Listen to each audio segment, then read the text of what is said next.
censé faire un point de presse il y a quelques jours, mais malheureusement l'agenda de la commission mise d'enquête ne l'a pas permis de la tenir. Dans ce collectif d'avocats, il y a mon confrère Charles Nguini, qui certainement doit être dans les embouteillages. Mon confrère Jugeux, qui certainement est également dans les embouteillages. Notre consoeur Sono, qui, à l'heure où je vous parle, assiste la personne qui a déclenché la décision, n'est-ce pas, de tenir ce point de presse. Mon confrère Paul Loulou et ma consoeur Jambé et moi-même assurons la défense de ces mises en cause, de ces suspects. Il ne s'agit pas, comme vous l'avez entendu, d'une conférence de presse, mais il s'agit d'un point de presse. C'est-à-dire qu'il n'y aura pas d'échange entre vous et nous à ce stade. Je crois que ceux qui suivent les procédures criminelles le comprennent. Depuis le début de cette affaire, en dépit du fait que nous ayons les moyens, vous le savez, de nous exprimer si nous le souhaitions, la défense n'a jamais exprimé quelque point de vue que ce soit dans le cadre de ce dossier. Nous avons observé avec beaucoup de déception qu'une campagne internationale de presse, savamment orchestrée, tendant non pas à rechercher les véritables coupables de cet horrible assassinat, mais tendant dès le début, même voire avant ce malheureux incident, à désigner notre client comme étant le commanditaire de ce crime. Alors je vais essayer d'être extrêmement synthétique pour éviter des discours. Ma conseil sur le dont je parlais tout à l'heure, qui achève l'assistance de nos clients. On va essayer d'être synthétique et didactique. 17 janvier 2020. Enlèvement, séquestration, torture et assassinat du journaliste Martinez. 22 janvier 2023. Découverte du corps au lieu dit Bobo 3 par SOA. Ouverture immédiate d'une enquête préliminaire sous l'autorité du procureur de la République près les tribunaux de première et grande instance de Oufou et de la Meufou à Famba. Conduite d'une autopsie sous l'autorité du procureur de la République. 2 février 2023. Mise en place d'une commission mixte d'enquête police-gendarmerie par M. le ministre d'État, secrétaire général de la présidence de la République, sur haute instruction du chef de l'État. Il convient d'indiquer que la légalité de cet acte pose et posera problème. 6 février 2023. Irruption de dizaines de gendarmes et policiers au domicile de M. Jean-Pierre Moukoulinga pour procéder à son arrestation. L'heure de 5 h du matin est citée. Sans convocation préalable et à des perquisitions sans mandat de perquisition, en violation des dispositions des articles 103 et suivants du Code de procédure pénale. Les perquisitions effectuées ce jour à son domicile n'ont rien donné. 6 février 2023. M. Jean-Pierre Amougou Belenga a été entendu au fond dans cette affaire la nuit du 6 au 7 février. Il a répondu à toutes les questions qui lui ont été posées et a contesté toutes les accusations à lui imputées et dénoncé des questions qui tendaient à le faire apparaître comme le supposé commanditaire de l'assassinat de M. Martinez. 7 février 2023. Dans la journée du 7 février 2023, plusieurs perquisitions ont eu lieu à nouveau, sans mandat, à son domicile 6 en Val, lieu dit André Complexe de Hague, ainsi que dans ceux de ses deuxième et troisième épouses, au siège du groupe La Nerdonne, 6 au quartier Koudou, lieu du Wanda, et au siège de la télévision Vision 4 ensemble. Il est à noter que s'agissant de la perquisition au domicile de la seconde épouse, Madame l'avocate générale Sarah Limunga, Bouzambo Boubelinga, les gendarmes s'y sont introduits de force et par effraction, défonçant les portes à la hache et à l'arrache-clou, ce après 18 heures, et en l'absence de la composante policière de la commission mixte, ils ont interpellé Manu Militari, les occupants et visiteurs du dit domicile, qui n'ont été relâchés que 24 heures plus tard, sous garant. 7 février 2023.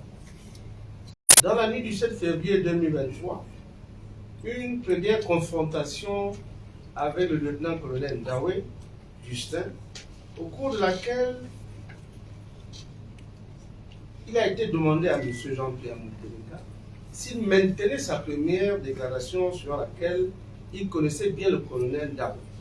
Il a répondu par l'affirmative en indiquant notamment que ce dernier venait souvent le voir pour le dépannage et lui filait souvent des informations sur les activités sécuritaires frontalières avec la Centrafrique et la Guinée équatoriale.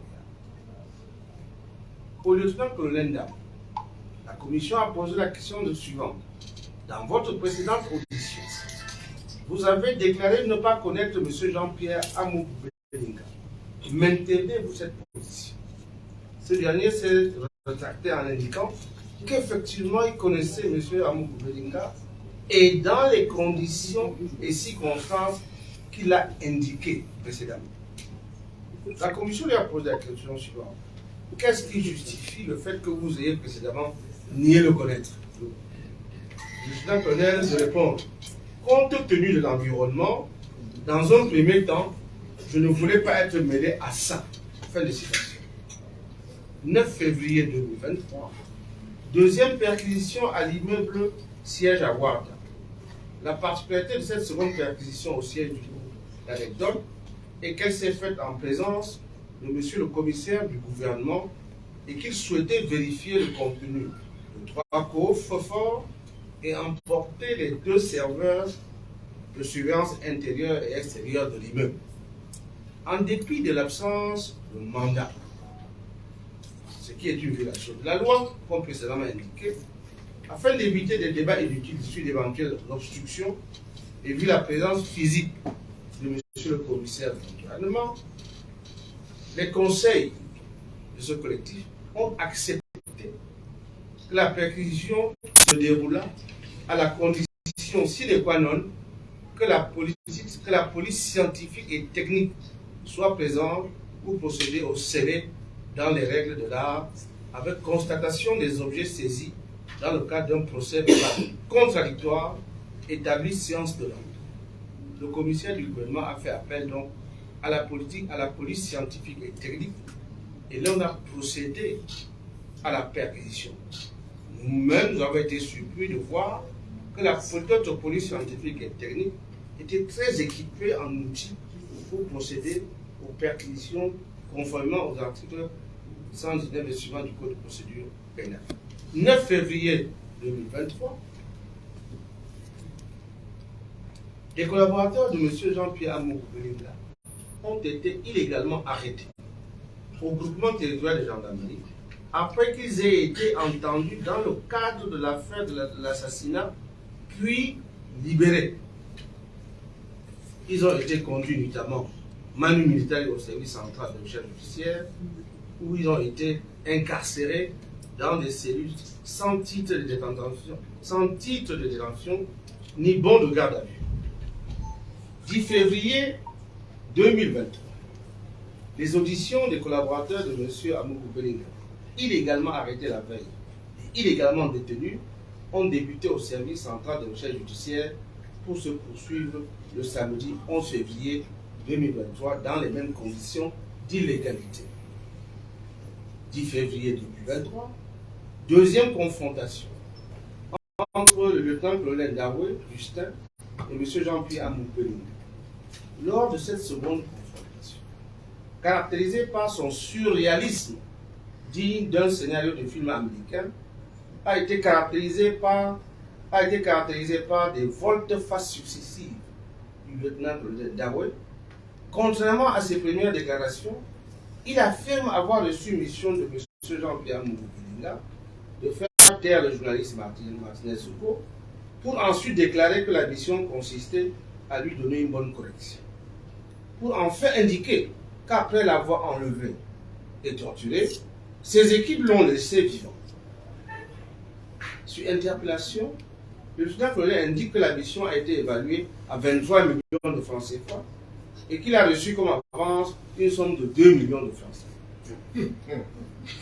Pour par la suite indiquer qu'après la réussite de sa mission et le compte rendu fait à son prétendu commanditaire, il n'a rien reçu jusqu'à ce jour et selon ses propres dires, il n'a jamais pensé réclamer le reliquat. Or, lorsqu'on sait que selon ses propres déclarations, ces équipes de surveillance, de filature et d'exécution étaient constituées de plus de 10 personnes, l'on peut s'interroger sur la pertinence de ces déclarations et sur la rétribution de l'ensemble des intervenants, sauf à considérer que ces hauts responsables de nos services d'intelligence ont pu mettre en péril leur carrière pour des sommes inférieures à moins de 100 000 francs CFA. En tout état de cause, les différents scénarios proposés par le lieutenant-colonel Daoué, caractérisés par des rétractations, des aveux contradictoires et des accusations légères, ne peuvent résister à une analyse sérieuse, car ils donnent l'impression d'être à tout moment sous influence. A contrario, M. Jean-Pierre Mouroubilinga est apparu serein, cohérent et constant dans ses déclarations de bout en bout. Il a toujours affirmé qu'il est innocent de toutes les accusations et allégations portées à son encontre, qu'il sait qu'en réalité, l'objectif poursuivi par les auteurs, cette cabale, c'est la destruction de l'œuvre d'une vie, et que les atermoiements du lieutenant-colonel Daoué justifient à eux seuls cet objectif. Sur interpellation-réponse, le lieutenant-colonel Daoué a suggéré à la commission d'enquête une nouvelle piste, avec un nouveau scénario. Selon lui, il est fort possible qu'il y ait eu deux équipes. La première, la sienne qui aurait enlevé et molesté Martinez Zogo, lequel aurait été laissé vivant, et une seconde équipe dont il ignore la composition, mais qui aurait assassiné le supplicié. Ce qu'il a conclu sur un ton imagé par, je cite, « J'ai l'impression qu'il y a eu un coup dans le cou ». Fin de citation. À ce stade de l'évolution de l'enquête, au vu des multiples violations de la loi, des contradictions qui ne font que s'accentuer et en l'absence de toute évidence, ce dossier ne comporte à ce jour que deux certitudes. La première, c'est que M. Martinez Zogo a bel et bien été enlevé, torturé et assassiné. La seconde, c'est qu'il y a une vaste campagne médiatique nationale et internationale avec l'appui de Reporters sans frontières, nourrie par une main noire d'informations orientées, a été mise en place avant, pendant et après l'assassinat de Martinez Zogo pour accréditer un scénario criminel tendant à faire croire que les principaux commanditaires de ce crime seraient M. Amadou Belinga de l'anecdote et M. le ministre d'État, ministre de la Justice, garde des Sceaux, Laurent. Notez bien, il convient de faire remarquer que dans ces multiples contradictions, lors de la seconde confrontation, le lieutenant-colonel Daoué ne désigne plus le garde des Sceaux comme l'un des éventuels commanditaires, mais plutôt le ministre des Finances, Lupo Mutazé, qui aurait promis de lui payer le reliquat, n'est-ce pas, du prix de sa forfaiture. Mesdames, Messieurs les journalistes, je voudrais en venir à la cause factuelle de votre présence ici. Lorsque une escouade d'une soixantaine de gendarmes armés jusqu'au lançon ont envahi ces mêmes locaux, nous étions en audition au groupement devant la commission mixte mise en place par le chef de l'État. On nous a indiqué que ce lieu avait été complètement encerclé et envahi de gendarmes. nous sommes précipités ici. Effectivement, nous avons trouvé ici, y compris dans cette salle, des hommes en armes, etc., à la question de savoir, que faites-vous là? Ils nous ont dit, nous sommes venus porter des convocations. Et nous devons ok, est-ce que pour porter des convocations à un citoyen camerounais, vous avez besoin de 60 militaires armés jusqu'au temps? Ces convocations étaient adressées principalement à 6 collaborateurs de M. Jean-Pierre Moubé. 6 collaborateurs choisis pour leur poste clé dans ces différentes structures. Je vous cite un seul exemple. La responsable de la banque, qui est la seule qui a la signature auprès de la BERD pour sortir de l'argent. Il y a ce qui est sa directive de communication, qui est celle qui exprime, n'est-ce pas, le point de vue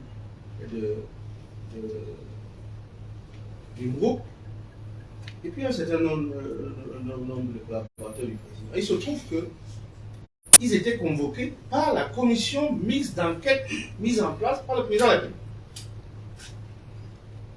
On les y a accompagnés. Ils ont été reçus par la commission. Ils ont été entendus.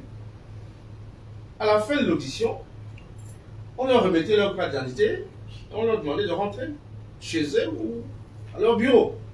Sauf que lorsqu'ils sont descendus, ils ont descendu les escaliers, il y avait un groupe de gendarmes qui les attendait là-bas. On les a pris. On les a d'abord enfermés dans une salle qu'ils appellent salle des opérations. Et en plus, on les a transformés à ce stade-là pour une destination inconnue de nous. Il a fallu qu'on fasse quelques démarches pour savoir qu'en fait, on les a menés au camp Yaya où se trouvent, n'est-ce pas, les cellules, n'est-ce pas, du CED. Ils y ont été auditionnés. On a même donné, moi je ne savais pas qu'on distribuait des t-shirts aux gens lorsqu'ils étaient en garde à vue, mais en tout cas, on les a détruits tout ce qu'ils avaient, on leur a fait enfiler des t-shirts jaunes avec pour moi, pas. Ça ressemblait à des t-shirts de footballeurs.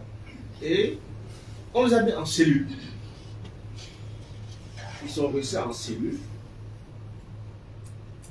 pendant 3 jours et on leur posait des questions sur le fonctionnement global du groupe et sur les éventuelles malversations financières qui s'y dérouleraient. C'est comme cela qu'ils ont été entendus. Évidemment, nous, avocats, qu'avons-nous fait?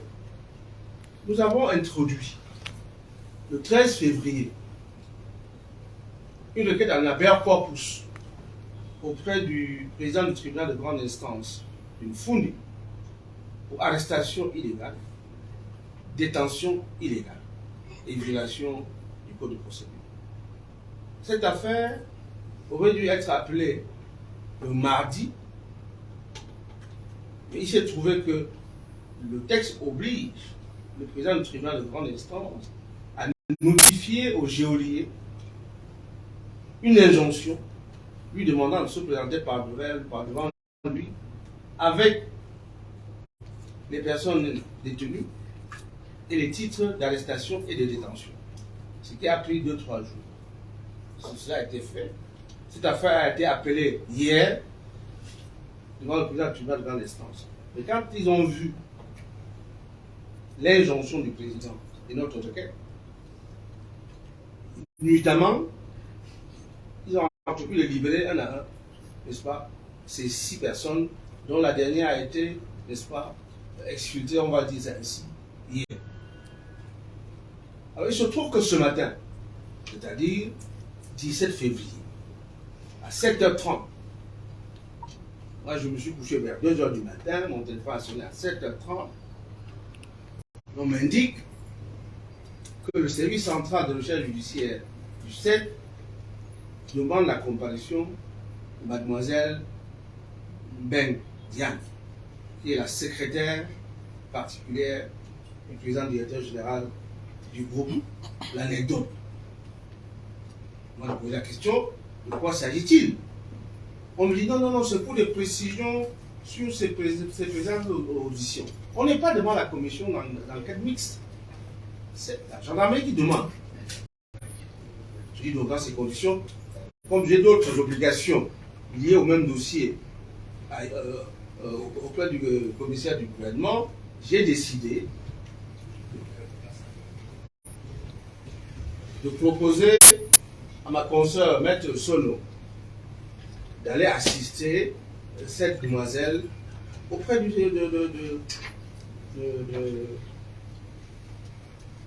l'enquête où elle avait été convoquée. Nous faisons comme Maître Charles-Guigny, que j'ai introduit tout à l'heure, et Maître Joe qui arrive, bon, le collectif est complet. Elle y est allée. Elle pensait qu'elle était convoquée dans la suite des enquêtes concernant les malversations éventuelles du groupe, etc. Sauf que lorsqu'elle arrive là-bas, ma consoeur, comme je suis une bonne professionnelle, elle regarde sur le papier qui est sur la machine montable là, elle voit enquête, assassinat, Martinez, Zobo et autres. Elle pose la question au lieutenant-colonel, nous sommes précisément dans le cadre de quelle procédure? Et lui de répondre, non, ici dans le cas de la procédure de l'assassinat marché. Donc, mais enfin, la commission mixte d'enquête siège au gouvernement. Comment se fait-il que vous l'interrogez ici dans le cadre de cette procédure? Est-ce que l'autorité judiciaire concernée, puisqu'ils ont été déjà déférés, puis renvoyés pour complément d'enquête, est-ce que le commissaire du gouvernement est au courant? Silence radio. Elle nous a fait le message, nous sommes transportés rapidement, on a suspendu, nous étions en plein procès, j'ai laissé mon confrère ami Maître Paul pour poursuivre le dossier, et je me suis transporté là-bas. J'arrive là-bas, je trouve effectivement une situation incroyable. Je n'ai jamais vu mon client dans cet état. Je n'ai jamais vu mon client dans cet état. Il comprenait pas qu'une jeune fille, elle a 21 ans, qu'on veut la mener à des choses qui dépassent même son entendement elle-même. Sauf que cette fille a été d'un stoïcisme qui m'a même personnellement impressionné. Alors, quand elle m'explique ce qui s'est passé, lorsqu'elle est arrivée, on l'a menacée en lui disant, avant que Mme Maître arrive, on l'a menacée en lui disant que vous êtes jeune, faites attention, si vous ne dites pas la vérité, vous allez finir enseigné comme tous les autres, etc. Donc, dès qu'elle est arrivée, ils ont baissé le ton et, à sa grande surprise, qui est-ce qu'on amène? Le colonel Ndawe. Le colonel Ndawe, qui nuitamment a dû avoir une nouvelle inspiration, il a changé de scénario. Il ne dit plus qu'il avait donné les images à M. Amoubenga et qu'il était très content de voir ces images-là. Il dit plutôt que non, il a transféré les images dans le téléphone de la petite Ben Diane. Alors, elle est tombée de nuit. Elle dit, écoutez, moi je suis en train de parler, voici mon téléphone. C'est entre Nantes, on a ouvert son téléphone à la date de c'est-à-dire le 17 et 18, il n'y a rien. Rien vu. Alors, je quitte, je pars du CED, je fonds directement sur le commissaire du gouvernement. Et j'ai dit, monsieur le commissaire du gouvernement, ce n'est pas une chose grave dans cette affaire. Maintenant, il y a une nouvelle enquête parallèle qui aurait été ouverte au service central judiciaire du CED. Est-ce que le cadre juridique de l'affaire a changé? Première question. Deuxième question. Est-ce que vous avez donné des instructions? Quand vous faites un soir fait le tour, vous demandez qu'on vérifie telle chose. Est-ce que vous avez demandé qu'on ouvre une nouvelle procédure parallèle à la procédure prescrite par le président de la République au CED? J'ai vu un monsieur décontenancé. Il était surpris par l'information parce qu'en fait, je lui donnais l'information. Pour le reste, vous savez très bien que je n'ai pas le droit de dire les choses qui se font derrière. Mais voilà la situation dans laquelle nous nous trouvons. Nous nous trouvons avec une enquête présidentielle qui a été prescrite le 22. Et le 17 février, on se retrouve avec une enquête parallèle ouverte avec un nouveau scénario qui est bien loin du scénario de Reporters sans frontières. Qui est bien loin, n'est-ce pas, du scénario de mes amis d'Equinox. Parce que je voulais ici démenti avec la dernière réserve. Le direct fait par M. Zogo d'Equinox, où il affirme que le commandant Soul, que le colonel Soul aurait négocié la sécurité de sa famille et qu'en contrepartie, il aurait fait des déclarations enfonçant, confirmant en tout point les déclarations du colonel Darmanin. Je voulais le démentir parce que nous sommes également ses avocats. C'est inadmissible, c'est inacceptable. Je le dis avec autant de vigueur que ce sont mes amis. Ils ont mon téléphone. Zogo que je connais, tu m'appelles au téléphone pour me dire tu confirmes ou tu infirmes. C'est la seule chose que je fais depuis que les professionnels qui m'appellent ça, que je ne leur dis rien, mais je dis si vous avez une information, revenez à moi, je confirme ou j'infirme. Parce que la tête première étant secrète, je n'ai pas le droit de vous évoquer ce qui est fait. Mais aujourd'hui, j'ai informé le commissaire du gouvernement de ce point de vue. Je lui ai dit que je comprends que vous ne puissiez point parler, vu la lourdeur des responsabilités qui pèsent sur vos épaules.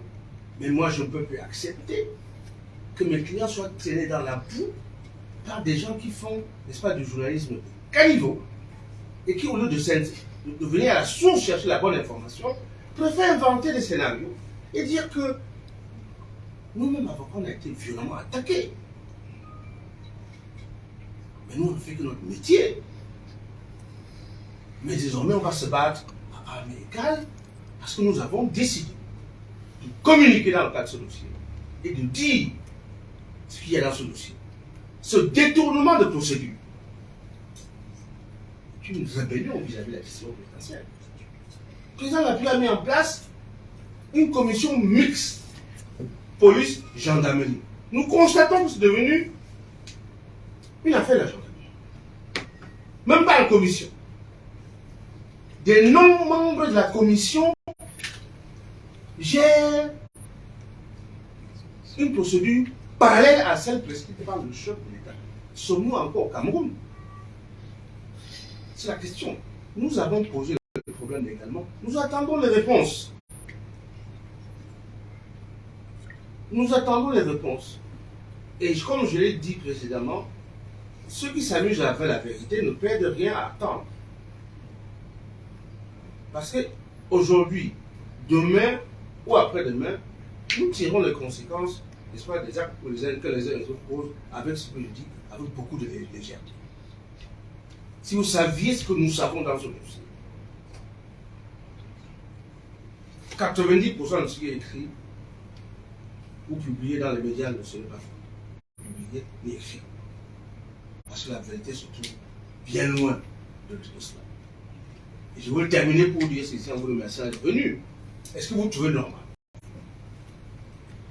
que pour un crime qui est commis le 17, le 6 février, on continue de parler de flagrance pour casser les portes des gens, pour perquisitionner sans mandat, pour arrêter les gens avec des armes de guerre? Est-ce que vous trouvez normal, rendu ce jour, 17 février, que nous autres qui sommes avocats dans l'affaire, nous ne sommes pas les seuls de Europe, puisque les autres mises en cause, ils ont leurs avocats, que nous ne sachions même pas où se trouve la scène de crime? Vous trouvez ça normal? Alors même qu'il résulte du dossier que les acteurs ont indiqué là où elle se trouve.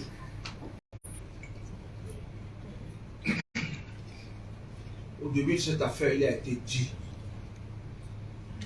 que le regretté Barthélémy Zogo, dont nous réclamons aussi la vérité, pour lui, aurait été transporté dans un sous-sol ici, torturé, exécuté sur ordre d'un ministre d'État.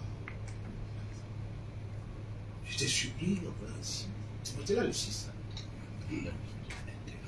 Je m'attendais à ce que là où se trouve le parking, parce qu'il n'y a pas de sous-sol, il n'y a pas de sous-sol ici, il y a un parking.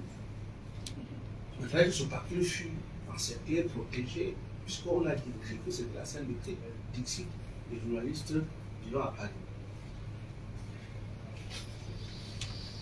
Est-ce que vous trouvez donc normal que jusqu'à aujourd'hui, les grands spécialistes d'investigation qu'il y a au Cameroun, là, que personne ne s'est intéressé à la scène de crime? Personne. Ça n'intéresse personne. Et pourtant, ils ont indiqué là où ils ont fait leur forfait. Mais ça n'intéresse personne. Ce qui est important, Jean-Pierre Moukoumé est là. Voilà. La nouvelle tête qu'il faut abattre. Une fois que vous l'aurez abattu, vous n'aurez pas de réponse à la question qui a assassiné votre confrère Martinez. Tous les criminologues que vous éludirez, une enquête criminelle commence toujours par la scène de crime. Et on élargit les investigations au fur et à mesure. Et la toile, tous ceux qui sont impliqués s'expliquent. Je ne dirai pas plus. Parce que je crois que c'était un genre qui s'explique. Moi, je voulais vous remercier, mesdames, messieurs, au nom de tous mes confrères ici présents. Vous vous êtes déplacés. Je sais que ça a été rapide. Et vous voyez bien que ce qui s'est passé aujourd'hui justifiait que l'on parle. J'ai dit, je vous remercie.